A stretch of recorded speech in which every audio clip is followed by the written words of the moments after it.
1년 중에 이맘때는 우리가 TV에서든 라디오에서든 또 카페에서든 상점에서든 어디서든지 크리스마스 캐롤을 가장 많이 들을 수 있는 시즌입니다. 저희 집도 요즘 저녁마다 네 식구가 함께 모여 식사를 할 때가 되면은 제가 저희 집에 있는 똑똑한 인공지능 비서 알렉사에게 알렉사 플레이 크리스마스 캐롤 이렇게 시키면은 알렉사가 오케이 하고서는 크리스마스 캐롤을 끊임없이 틀어줍니다. 비록 집안에 크리스마스 트리를 만들어 놓지는 않았지만 또 문 앞에 예쁜 크리스마스 장식을 해놓지도 않았지만 그러나 저녁마다 크리스마스 캐롤을 집안에 틀어놓는 것만으로도 저희 집은 요즘 크리스마스 분위기를 한껏 즐기고 있습니다. 그런데 그런 크리스마스 캐롤을 가만히 듣다 보면요, 상당히 많은 노래들이 사실 예수님과는 아무런 상관이 없다는 것을 발견하게 됩니다. 산타클로스나 루돌프 사슴이 주제인 노래들도 많이 있고, 또 간단한 성탄 관련 가사에다가 북치는 소년이 빠라빠빰빠 계속해서 북을 치는, 마치 뚜루루뚜루 아기상어 노래, 우리 성도님들 아시는지 모르겠는데 아주 계속 들으면 중독성이 되는 그런 크리스마스 캐롤도 있습니다. 그런데 그런 상업적이고 대중적인 크리스마스 캐롤 말고 성경에는 진짜 크리스마스 캐롤들도 당연히 기록되어 있죠. 그중 대표적인 것을 꼽으라고 한다면, 예수님 태어나시던 날 밤 천사가 목자들에게 나타나 보라, 내가 온 백성에게 미칠 큰 기쁨의 좋은 소식을 너희에게 전하노라. 오늘 다윗의 동네에 너희를 위하여 구주가 나셨으니 곧 그리스도 주시니라는 말이라든지, 또 잠시 후 그 목자들 앞에 호련히 나타난 수많은 천군 천사들의 합창, 지극히 높은 곳에서는 하나님께 영광이요 땅에서는 하나님이 기뻐하신 사람들 중에 평화로다. 그와 같은 노래들이 있습니다. 예수님께서 2000년 전 정확히 몇 월 며칠에 태어나셨는지 우리가 알 수는 없습니다. 역사적으로 가장 최초의 크리스마스 캐롤을 말하라고 한다면 단연코 그런 노래들일 것입니다. 그런데 사실은 예수님 태어나시기도 전에 엄마 뱃속에 이제 막 잉태되셨을 때 어머니 마리아의 입에서 놀라운 찬양이 흘러나왔는데요, 소위 말하는 마리아의 찬가, 오늘 우리가 방금 전에 읽은 이 말씀이야말로 실질적인 첫 크리스마스 캐롤이 아닌가 싶습니다. 9달 뒤에 태어날 예수님의 탄생을 미리 기뻐하며 찬양하는 노래, 명실상부한 첫 크리스마스 캐롤이라고 할 수 있는 오늘 누가복음 1장 본문 말씀을 통해 저는 이 시간 성탄의 참된 의미를 크게 세 가지 우리 성도님들과 함께 생각하며 또 같이 은혜를 나누고자 합니다. 오늘 본문에 나타난 성탄의 참된 의미, 첫 번째는 기쁨입니다. 46절과 47절에서 마리아는 무엇보다도 기쁨으로 노래하고 있어요. 내 영혼이 주를 찬양하며 내 마음이 하나님 내 구주를 기뻐하였음은. 사실 인간적으로 보면 또 마리아 입장에서는 남자를 알지도 못한 처녀가 아기를 낳는다, 하루아침에 임신했다 하는 것이 어떻게 기쁜 일이 될 수가 있겠습니까? 본인은 아무 잘못이 없고 떳떳해도 동네 사람들 중에 말하기 좋아하는 사람들은 분명히 뒤에서 수근수근거리고 욕할 텐데, 잘못하면 돌에 맞아 죽을 수도 있는 상황이었을 텐데, 더군다나 마리아에게는 이미 정혼한 남자도 있었는데 그 얼마나 당황스럽고 황당한 일이었겠습니까?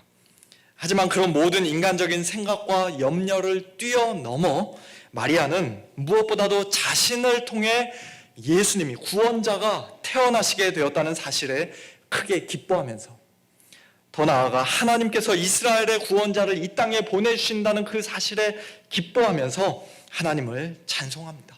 형식적으로 기뻐하며 그저 말로만 찬양한 것이 아니라 그녀의 영혼 깊은 곳에서부터 온 마음으로 하나님을 찬양하고 기뻐합니다.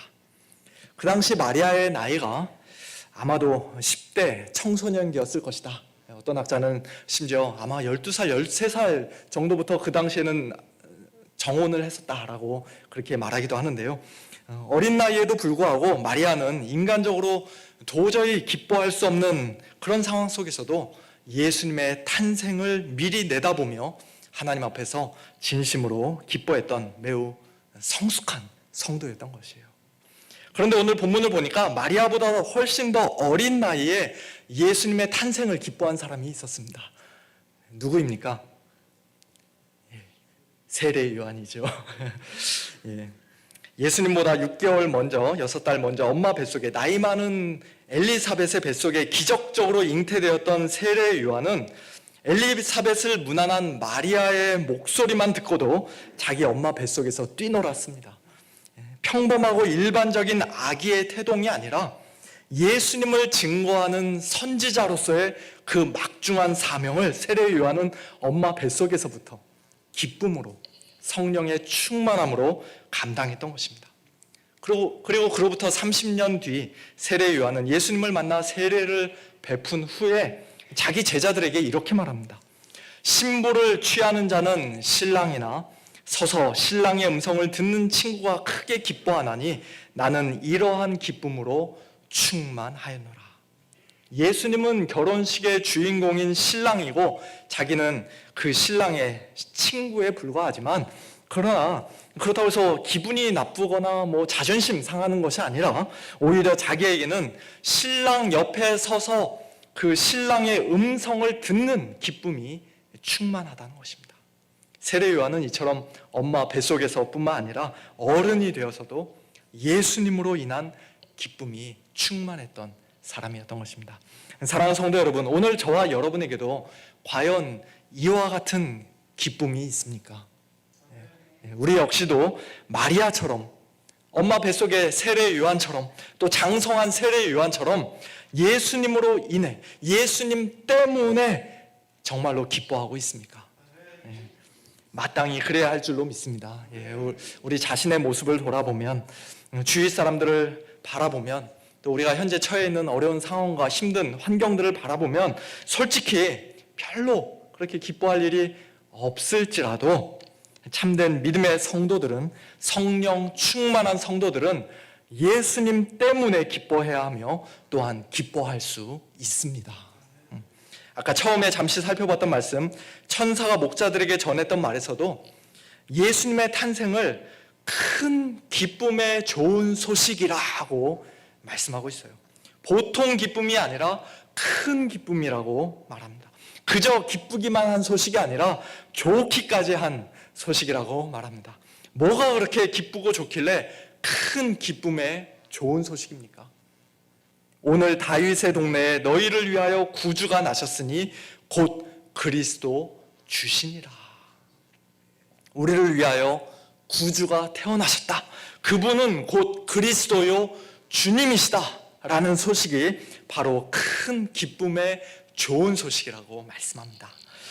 이처럼 구주 예수님이 태어나셨다는 소식이 양치기 목자들에게 큰 기쁨의 좋은 소식이었다면, 또 오늘 본문에서 어린 마리아가 9달 뒤 자기 몸에서 태어나게 될 그 예수님 때문에 진심으로 기뻐했다면, 그리고 엄마 뱃속의 세례 요한이 예수님을 잉태한 마리아의 목소리를 듣고 기뻐 뛰놀았다면, 오늘 저와 여러분은 그들보다 훨씬 더 기뻐해야 마땅한 자들인 줄로 믿습니다. 왜냐하면 저와 여러분은 우리를 위한 예수님의 탄생뿐만 아니라 예수님의 온전하신 순종의 삶과 예수님의 십자가 죽으심과 예수님의 부활 승천과 또한 예수님께서 성령님을 우리에게 보내주신 것까지도 이미 분명히 알고 믿고 또 체험한 사람들이기 때문입니다. 우리는 큰 기쁨의 좋은 소식, 즉 복음을 가장 완전한 형태로, 가장 확실한 음성으로 이미 똑똑히 듣고 참되게 믿은 사람들이기 때문입니다. 그런 우리에게 어떻게 아무런 기쁨이 없을 수가 있겠습니까? 사랑하는 성도 여러분, 기뻐하시기를 바랍니다.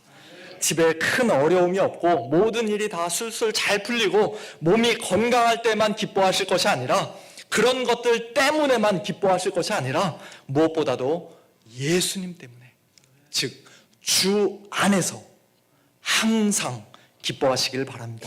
내가 다시 말하노니 기뻐하시기를 바랍니다. 예수님께서 우리에게 주신 기쁨, 우리 마음으로 충만히 누리게 하시는 그 기쁨은, 예수님의 기쁨은 그 어느 누구도 결코 빼앗을 수 없는 참된 기쁨이요 영원한 기쁨인 줄로 믿습니다. 오늘 본문에 나타난 성탄의 참된 의미 두 번째는 겸손입니다. 마리아는 하나님을 기쁨으로 찬양하는 가운데 자기 자신을 하나님 앞에서 철저하게 가장 겸손하게 낮췄습니다. 오늘 본문 48절에서 마리아는 하나님께서 그의 여종의 비천함을 돌보셨다라고 고백하고 있어요. 자기는 그저 하나님의 여종이요 비천한 자라는 것입니다. 단순히 신분적으로 낮고 천하다는 말이 아니라 하나님의 이 놀라운 은혜를 감히 받을 만한 자격이 없는 자라는 뜻이죠. 그런데 그런 마리아가 이제 후로는 만세에 자기를 복이 있다고 사람들에게 일컬음 받게 될 텐데, 자기가 그런 놀라운 특권을 얻은 것은 자기 자신이 잘나서가 아니라 능하시니 곧 하나님께서 큰 일을 자기에게 행하셨기 때문이며 하나님의 거룩하심과 긍휼하심 때문이라고 말합니다. 한마디로 모든 영광을 다 오직 하나님께만 올려드리고 있는 것이에요. 우리 성도들에게 요구되는 덕목, 꼭 필요한 덕목이 첫째도 겸손이요, 둘째도 겸손이요, 셋째도 겸손이라고 일찍이 성 어거스틴이 말했던 것처럼 우리 하나님은 교만한 자를 물리치시고 겸손한 자에게 은혜를 베푸시는 하나님이십니다. 오늘 마리아의 찬가에서도 마리아는 하나님께서 그의 팔로 힘을 보이사 마음의 생각이 교만한 자들을 흩으시고 권세 있는 자를 그 위에서 내려치시며 부자는 빈손으로 돌려보내시는 하나님이라고 노래합니다.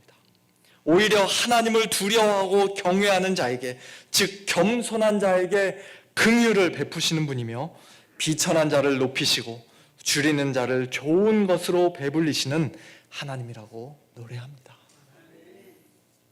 산타 할아버지는 우는 아이에겐 선물을 안 주시기에 울면 안 돼, 울면 안 돼라고 세상 사람들은 크리스마스 캐롤 노래하지만, 그러나 성경은 우리 하나님께서 오히려 우는 자에게, 애통하는 자에게, 겸손한 자에게 복을 주시는 분이라고 말씀하세요. 이 세상에서는 실패자요, 루저라고 손가락질 당할 수도 있는 심령이 가난한 자, 애통하는 자, 온유한 자, 의에 줄이고 목마른 자, 의를 위하여 박해를 받은 자, 그와 같은 자들이 하나님 앞에서는 참으로 복이 있는 자들이며 천국이 곧 그런 자들의 것이라고 예수님께서는 산상수훈에서 분명히 가르쳐 주셨습니다. 그렇습니다. 예수님의 탄생을 마음으로 기뻐하는 성도들, 성령의 충만함을 받은 참된 성도들의 가장 분명하고 확실한 표지 중에 하나는 바로 겸손입니다.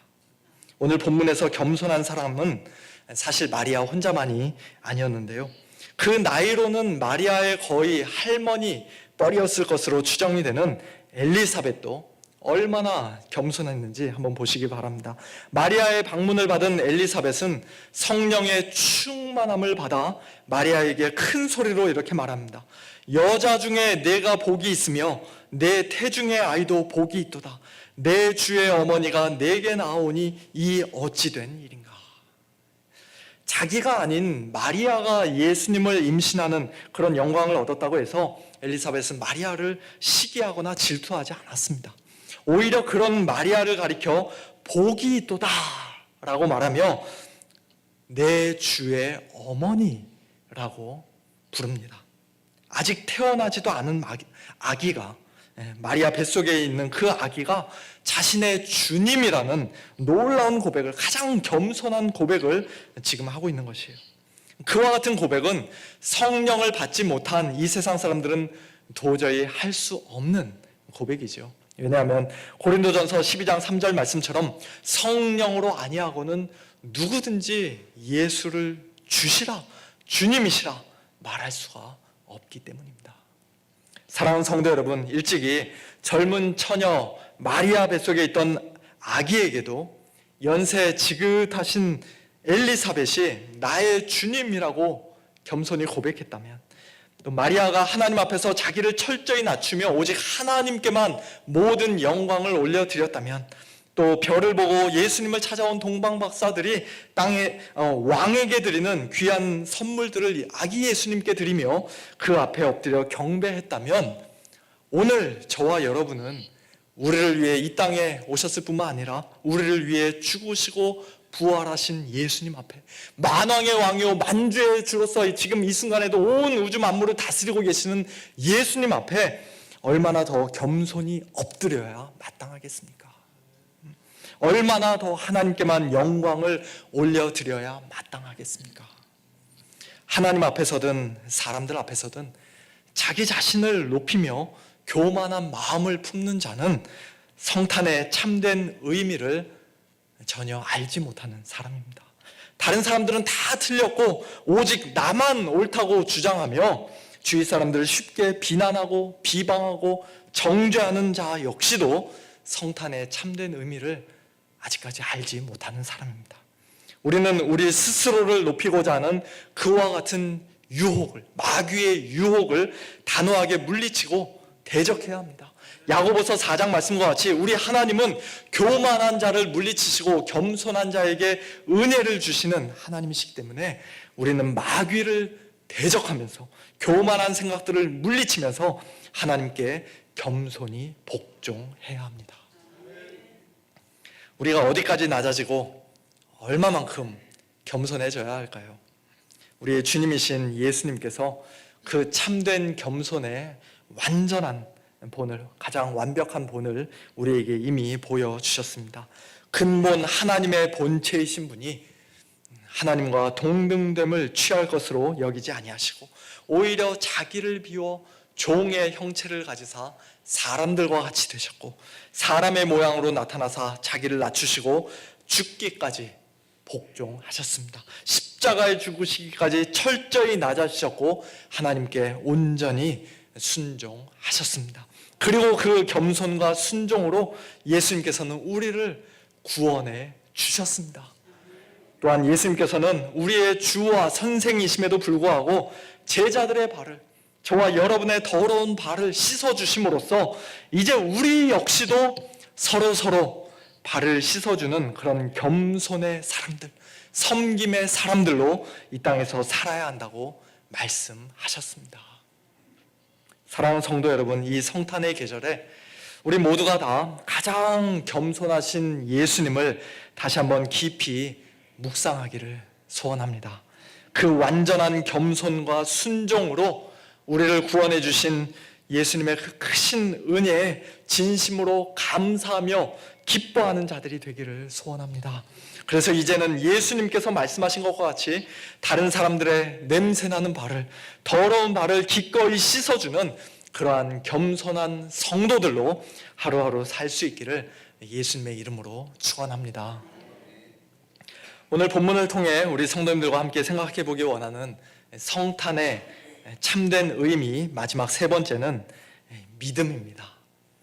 오늘 마리아의 찬가 마지막 부분에서 마리아는 하나님께서 그 종 이스라엘을 도우사 긍휼히 여기시고 기억하시되 우리 조상에게 말씀하신 것과 같이 아브라함과 그 자손에게 영원히 하시리로다 라고 노래함으로써 오래전 아브라함과 그 후손들에게 약속하셨던 하나님의 그 약속의 말씀이 예수님의 탄생을 통해 드디어 온전히 성취될 것임을 자기가 분명히 믿노라고 고백했습니다.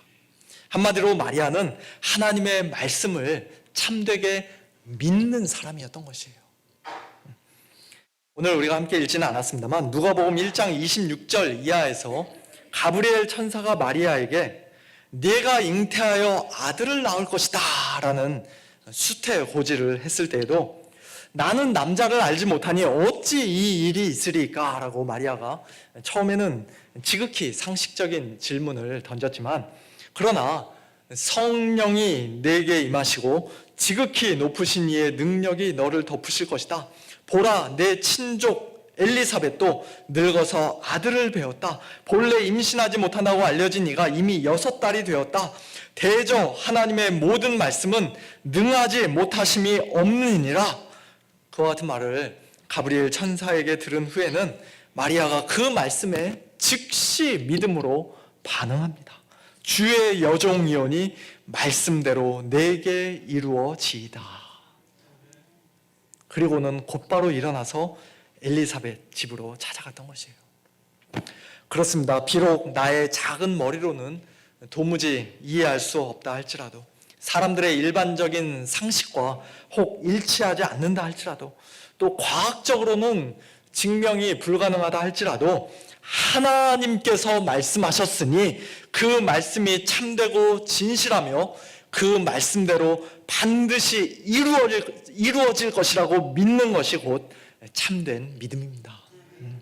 그저 머리로만 끄떡끄떡하는 그런 단순한 지적 동의에 그치는 것이 아니라 마음으로부터 믿고 전 인격적으로 신뢰하며 하나님의 그 말씀에 나 자신을 완전히 내어 던지고 전적으로 맡기는 것이 참된 믿음입니다. 그런 믿음을 가진 성도들은 이제 하나님의 그 말씀에 근거해서 자리를 박차고 일어나 앞으로 전진해 나아갈 수 있습니다. 맨날 뒤돌아보면서 그때가 좋았는데, 옛날이 좋았는데 자신의 신세를 한탄하거나 그저 후회만 하는 것이 아니라 현재 힘들고 어려운 상황을 슬슬 피해 다니고 도망 다니는 것이 아니라 사람 탓, 환경 탓하며 남들을 비난하고 하나님을 원망하는 것이 아니라 주의 여종이오니 말씀대로 내게 이루어지이다 라는 담대한 믿음의 고백으로 하나님의 말씀 앞에 겸손히 엎드리는 자가, 또 그 말씀 붙들고 앞으로 용감하게 전진하는 자가 참으로 복된 성도요 성숙한 성도들인 줄로 믿습니다. 그와 같은 믿음의 사람 마리아에게 오늘 본문 45절에서 엘리사벳은 성령의 충만함 가운데 이렇게 말합니다. 주께서 하신 말씀이 반드시 이루어지리라고 믿은 그 여자에게 복이 있도다. 마리아가 복 있는 사람이라 불리는 이유는 물론 하나님의 영원하신 작정과 예정 가운데 예수님의 어머니로 선택되는 그런 특별한 복도 그에게 있었습니다만, 그러나 좀 더 일반적으로는 하나님의 말씀을 믿는 그 참된 믿음이 마리아에게 있었기 때문입니다. 그리고 그 믿음의 복은 오늘 저와 여러분에게도, 우리 모든 성도들에게도 이미 동일하게 주어진 줄로 믿습니다. 만일 그렇지 않다면 우리는 예수님께서 성령으로 잉태하사 동정녀 마리아에게 나셨다라는 사도신경의 그 문구를 매주일 예배 시간에 입술로 고백할 수가 없을 것이에요. 우리 방금 전에 고백하지 않았습니까? 성령으로 잉태하사 동정녀 마리아에게 나시고. 처녀가 아기를 낳는다는 것이 과학적으로는 완전히 불가능한 일이고 우리의 인간 이성으로는 도저히 이해할 수도 없는 일이지만, 그러나 우리는 그 말이 단순히 예수님을 높이고 신격화하기 위해 사람들이 꾸며낸 허황된 이야기가 아니라, 그저 신화에 불과한 것이 아니라 참이요 진리임을 분명히 믿습니다. 만일 예수님께서 우리와 똑같은 죄인으로 이 땅에 태어나셨다면, 예수님이 한평생 아무리 훌륭하고 존경스러운 삶을 사셨다 할지라도, 아무리 사랑이 많으셨다 할지라도 예수님의 죽음은 결국 그저 자기 자신의 죄값을 받는 그런 평범한 죽음일 수밖에 없었던 것이에요. 다른 말로 하면 예수님은 절대로 우리 죄인들의 구원자가 되실 수가 없었던 것입니다. 그러나 예수님은 첫사람 아담과 같이 무죄한 상태에서 우리를 대표하여, 우리를 대신하여 하나님의 계명에 온전히 순종해야 하는 둘째 아담, 마지막 아담으로서의 사명을 가지고 이 땅에 오신 분이기에, 또한 우리의 모든 죄를 한 몸에 짊어지고 대신 죽어주셔야 하는 하나님의 흠없는 어린 양으로 이 땅에 오신 분이기에 죄 가운데서의 출생이 아닌 성령으로 거룩하게 잉태되는 그와 같은 일이 반드시 필요했던 것입니다. 아멘이지요. 아멘. 예.